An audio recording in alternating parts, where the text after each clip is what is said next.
Welcome to Hong Kong!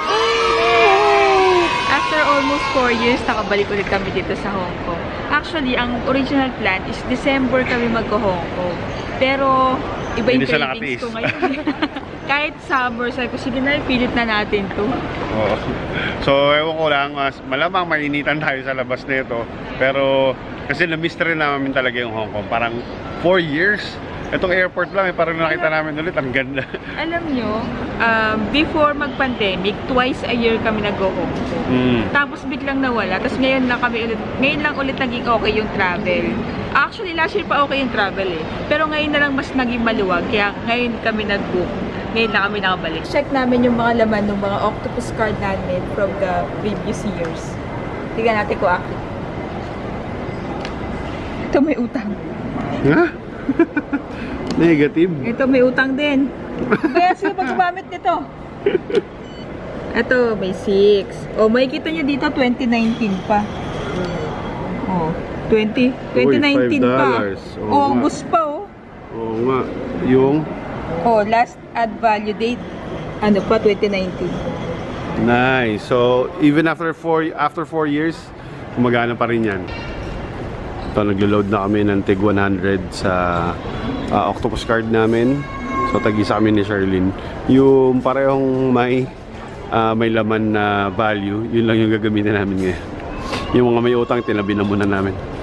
Okay, so na-secure na natin yung second na importante, yung SIM cards. Siyempre, saan ba ito manggagaling kundi sa Klook? Sa Klook pala yan.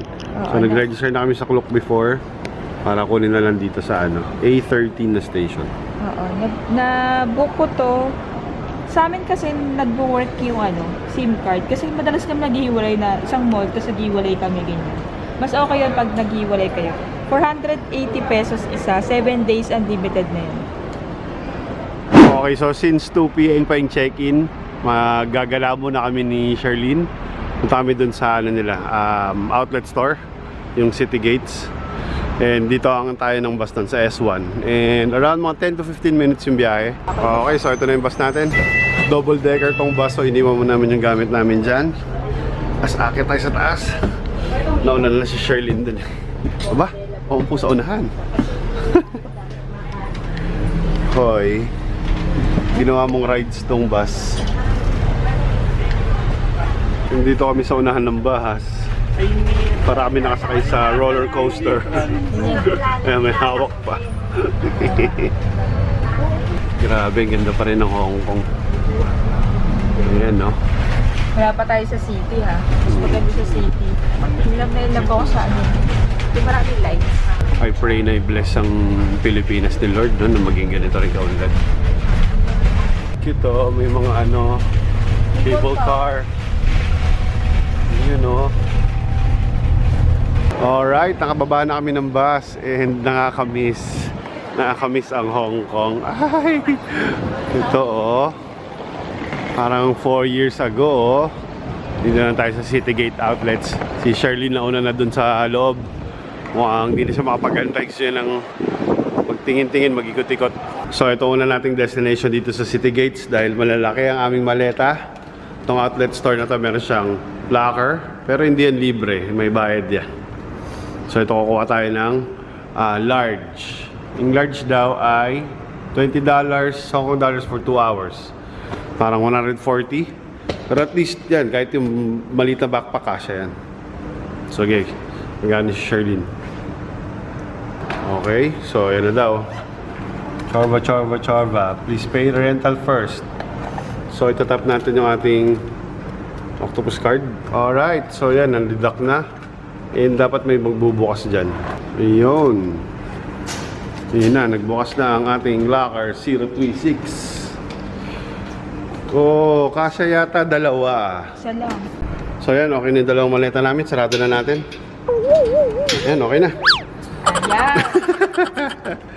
So hindi kasya, isang block lang yung nandun. Ayan o.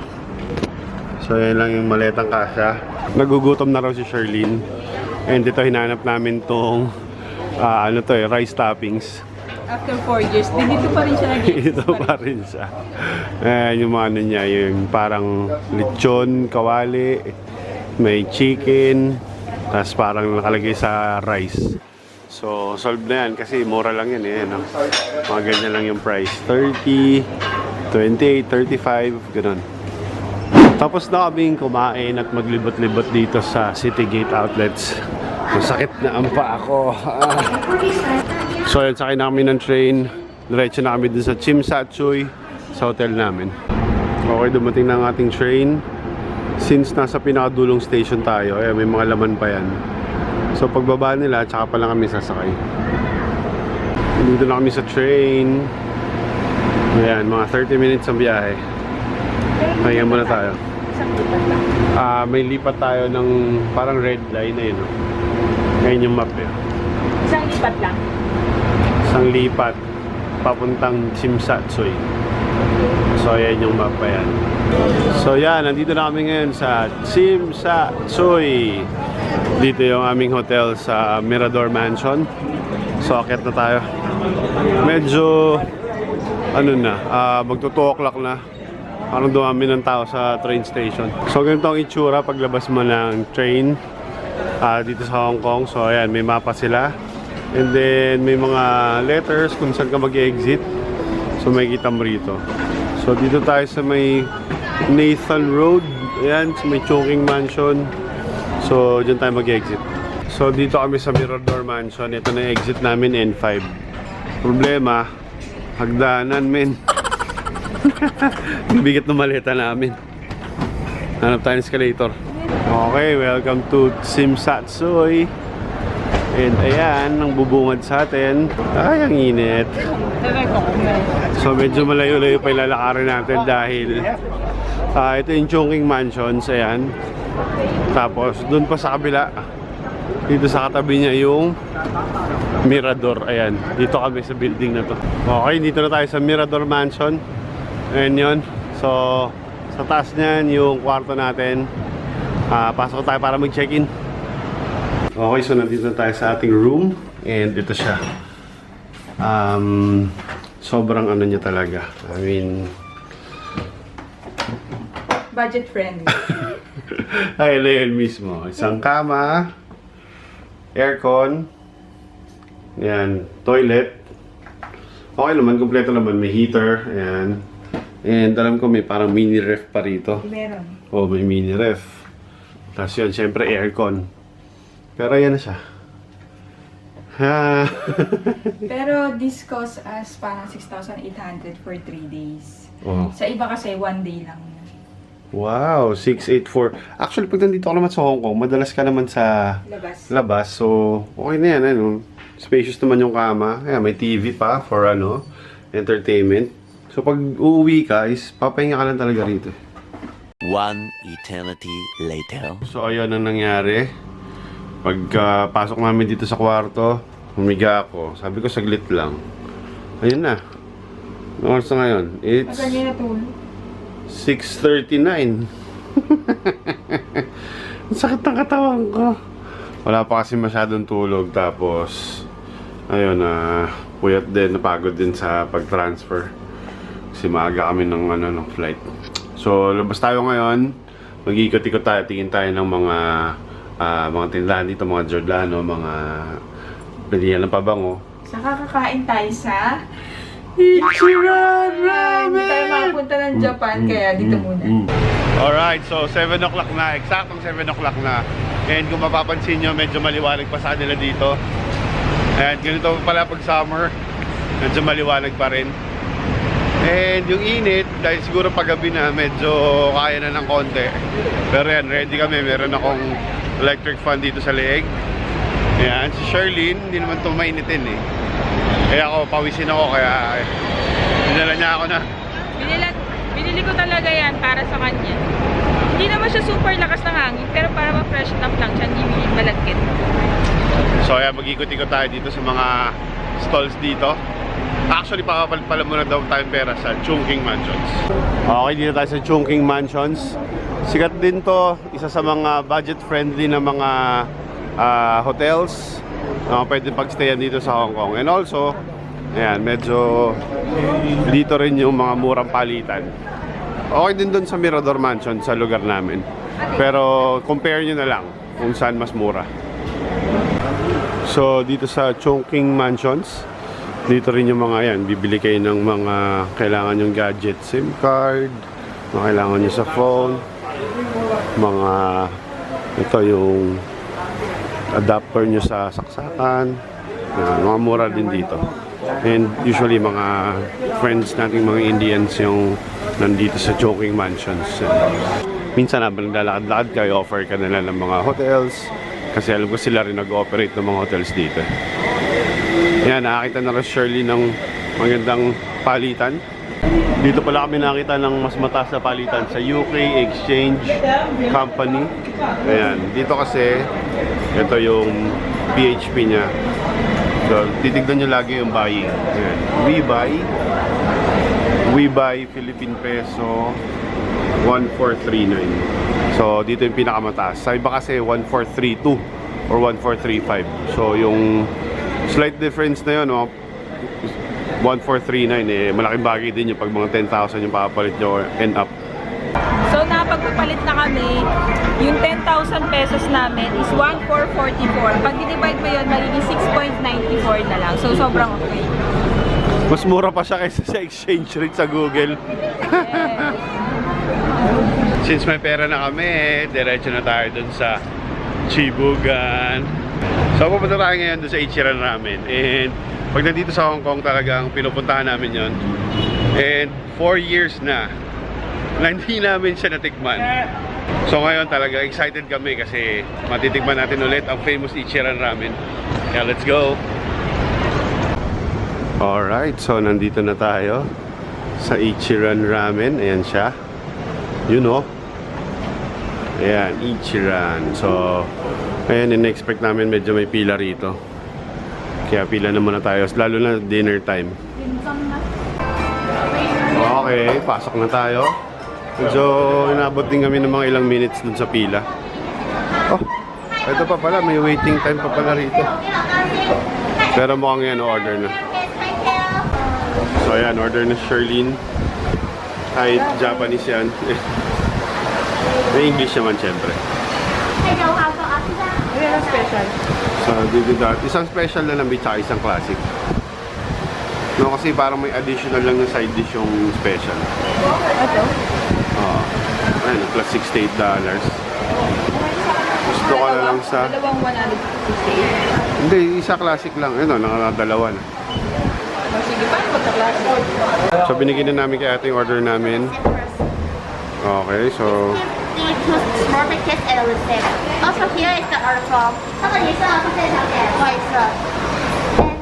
you sit down, you can just get a pen and choice on. Alright. This give you the order form and the phone Okay. our stuff. Here please, from the green hour, you can see a line here, just read it. Yeah. Okay, thank you very much. Ayun nga, so may line pa rito. Sabi kasi 50 minutes waiting time, so puno muna tayo rito. Famous talaga itong Ichiran Ramen sa Japan. And natikman namin siya. Saan man natin siya una natikman? Sa Japan din, ano? Japan. So natikman namin siya una sa Japan din. Tapos recently lang namin nalaman na meron pala dito sa Hong Kong. Noong 2019 na ata nung last punta namin. O parang 2 beses na tayo kumakain dito. O isa. Parang siguro 3 beses na. Pang-4 na siguro. So, ang natry namin na parang authentic Japanese ramen is Ippudo. Meron nun sa Mega Mall. And nung una namin siya natikman, talagang suwabe. Sabi pa ni Sherlyn sa akin, tikman mo to, ganyan. Sabi ko ka parang mahal. Sabi niya isa lang kasi mahal. Pero nung natikman namin ng isang beses, sabi ko, bumalik kami doon, tapos tag-isa na kami ng ramen. So, ayun, natikman namin yung Ichiran and ka-level niya talaga yung Ippudo. Actually, parang medyo nag-ano sila, parang pataasan sila, pero dito may Ippudo rin, pero since yung Ichiran wala sa Pilipinas, kaya ito yung binabalik-balikan namin dito sa Hong Kong. Nung tumayo na, akala namin kainan na. Pila pa rin pala. Okay, isang liko na, mukhang kainan na dito. Ay, pila pa rin. Pero ayun na yung butas. So kakain na tayo after nun. Finally, it's our turn. Ay, dito tayo. Cute lang, oh. So ayan, may harang lang kami. Pero dalawa naman kami ni Bebe, Chichibog. So yan, hawak na nila yung orders namin. So antayin na lang natin dumating. Wala pa, lab. Ay, wala pa pala. So ito pa lang yung orders namin. Fill up pa lang kami. Tapos kukunin ni ate pa serve na yung order. Pero ito yung itsura ng Ichiran Ramen. Ayan. Talagang medyo jam-pack siya. Lalo ngayon dinner. Oh. So okay din. Pag solo ka, may sarili kang privacy. Ayan, may private table ka. Tapos may harang. So hindi ka makikita sumusubo ka na malaki. Yes. Here's our bowl of ramen. Alright, so yun na kay Sherlyn. Tapos ito lang akin, itlog. Hindi, meron pa akong isa. Ayan o, kay ate o. Thank you. Ako ito. Alright, thank you so much. So ayan na ang ating ramen. Alright, chibog na tayo. Woo, gutom na ako. Ay, praise the Lord. Makakakain ulit ng Ichiran Ramen. Thank you, Lord, sa inyong blessings. And actually, naka-low carb diet ako. And naka-fasting pa ako. Pero kakalimutan muna natin yan. Dahil kasi tignan mo naman yan, oh. Anong fasting? Anong low carb? Niloko tayo nitong ramen na to eh. So, tignan na natin. Haluin muna natin. Stick mo natin sa baw.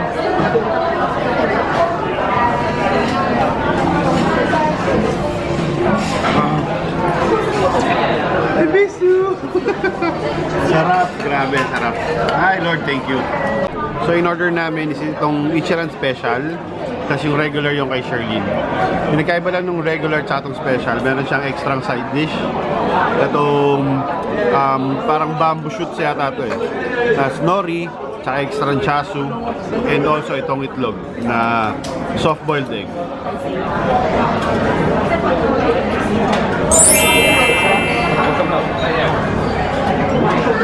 Itadakimasu. May konting okay naman yun. Itong parang matabang.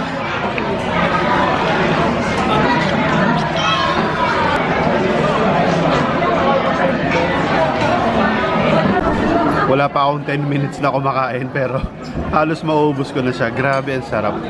Yung broth niya, hindi ko maintindihan. Ang milky, ang creamy, tas sobrang lasa na kaya pala na-invento yung word na umami. Kasi hindi mo siya ma-describe eh kung sour, sweet o ano. Pero ang sarap. Tas itong extra chasu na to. Yan, ganyan lang na chasu na yan. Yan, pag kinain mo yan, sinubo mo yan. Naku po, napakasarap. Hindi mo alam ang ginawa nila dyan sa pork na yan, sa slice ng baboy na yan. Grabe. Tapos isa sasaw-saw mo pa dyan. Tapos saka mo siya higupin ng ganyan na may noodles. Aray ka! So dito self-service yung water. Meron silang station para sa mga glass. Kuha ka rin ng tissue dyan. And dalawang klase ng tubig.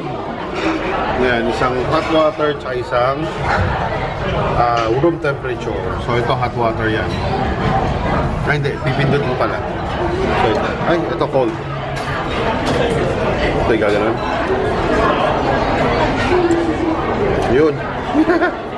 So ito cold water pala. So yun yung room and hot water. Bad trip tong ramen at hindi masarap. Hindi masarap, walang lasa. Bad trip. Dahil dito sa Ichiran Ramen hindi pwede mag-take out kaya sulitin natin. Surely hindi niya na naubos yung noodles pero at least naubos yung broth. Kasi yung sabawang medyo mahal dyan. Yan, sa akin, simut sarap.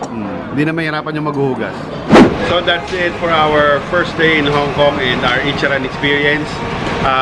It's so nice to be back dito. Ayun lang. So, bukas talaga magsisimula yung full day natin. Actually, wala kami itinerary. Gusto ko lang talaga makabalik ng Hong Kong na hindi na ako makapaghintay ng malamig na season. Kaya, finish na to. Ito wala talaga itinerary. Gusto namin kumain, maglakad, ganyan, mamasyal. Pag wala na stress. So, Alright. ayun lang. Bye-bye!